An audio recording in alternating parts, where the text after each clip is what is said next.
59 years 15 years পিছত আকৌ সিনেমাখন আমি বনালো কৰিলো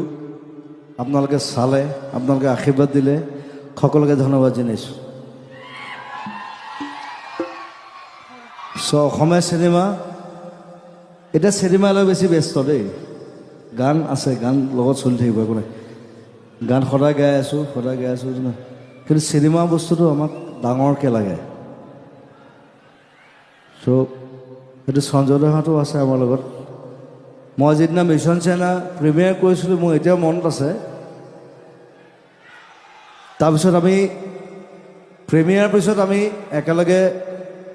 বহিছোঁ পাৰ্টি কৰিছোঁ আৰু সঞ্জয় গোস্বামী আপোনালোকে সবেই চিনি পায় সঞ্জয় দাই 20,000 মান টকা অকল টিপছ দিছে গোটেই ল'ৰা ছোৱালীবিলাকক because he was happy because Mission China is happening.